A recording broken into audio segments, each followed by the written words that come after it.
I was an English major in college. My roommate had a guitar, and I didn't really grow up in a musical family. I just became obsessed with playing his guitar. And I was a writer, so I knew I could write.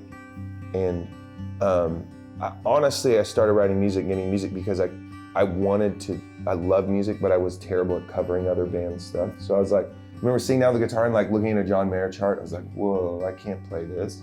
This is way too hard. So I just was like, I just started like playing a couple chords and making stuff up. It was easier for me to like play a guitar and say some stuff. That was like way easier than learning what they were doing. And I just found it like cathartic. It was just like this way I would just deal with life and like write these songs. In that process, I was going to school in Chico, California, and I met this guy, and all I wanted to do was to write and record. I just became obsessed with it. It was like all I wanted to do. It was so fun to me. And he said, if you help me, like we'd started recording a little bit, he's like, hey, I'm gonna be a producer in Nashville. I really wanna be a producer. I have some inroads in Nashville. I'm driving across the country. Will you help me drive for the summer? So I basically helped him drive across the country so we could work together, because he was a producer and he helped kind of craft the sound around my songs. For me, that was kind of like a big moment to get my foot in the door, and then some industry people heard it. Then I took out a loan and made like an independent record, and somehow I got in the hands of a booking agent at CAA. And he's like, this is really special. He sent it to this label, Aware Records, and they had signed John Mayer and like Train and these other bands. And he signed me, and that was kind of the start of the journey for me. You know, I work intimately with my day-to-day manager. So I'm signed to a management company, 888. So there's the big guys, they kind of like started the company. And then there's really talented people. Then there's like kind of, usually my management company is like 3-tiered maybe. There's like the owner guy that like comes in and woos you. And they're kind of help on the macro level.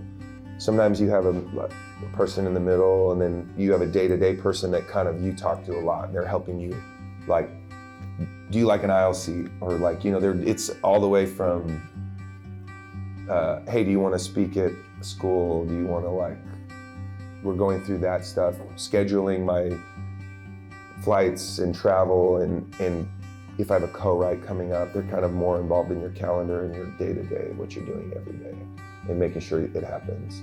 So they're all those levels are happening in my world. If I'm making a record, I tend to be a little more off the grid and available when I want to be, because it's nothing super time sensitive usually. As you get on tour and you start doing radio promo maybe in the morning, or it's like becomes a lot more actively involved in your schedule, because your schedule's a little more just fuller. One thing I love about Nashville is there's just such a co-writing community. So it's not weird to be like, hey, I like your music. What are you doing Thursday at 10 o'clock? We'll meet at my studio. That everybody, and then they try from 10 till 4 to write a song. And 8 out of 10 times you don't get anything great, but you do every once in a while get something really special. But you learn from all those people and why they do what they do, and they'll maybe try different chords. And I've always been kind of a sponge in that regard of songwriting, of like gleaning from people around me, and putting yourself with other creative people has been a great way for me to learn. Kind of like when you study, or you study your bands you love and what they're doing. Why are they doing that chord? Why'd they go to that melody? Or they said something kind of like that. I think we're all internalizing those things. And it's fun actively, if you get around people that inspire you to do it kind of actively in the moment, you're figuring out that together. I mean, I definitely have been talking about my faith and like things that have inspired me and influenced me to do music. But as far as like the marketing side of like that was never my goal. It was like, I always kind of wanted to be just not a specific kind of, I don't know, I grew up in Oregon, and like my parents were like kind of hippie Christians, and like that whole world of like this kind of marketing of faith seemed weird to me. I don't know, I just didn't totally get it. I still kind of love when you get promotion anywhere, and met some great people and some fans that have discovered me through that world, and they're all really sweet, and it's been a nice little bonus to what I do. But yeah, it's definitely a theme through my writing, so it makes sense that people would relate to that. I think putting words to emotions for other people, almost like going into moments and like not being unafraid of them, to be intimate, to say super vulnerable things. I think you kind of, for me, I've always felt like I'm doing that, also doing that for people. So like if I'm brave enough to go there, someone listening on music can kind of go there too with me, and it like helps them process certain moments of their own life. Because it's ultimately what I'm doing, is I'm like taking difficult moments and I'm like, okay, looking them in the face, things that are intense, and like, okay, let's write a song about that.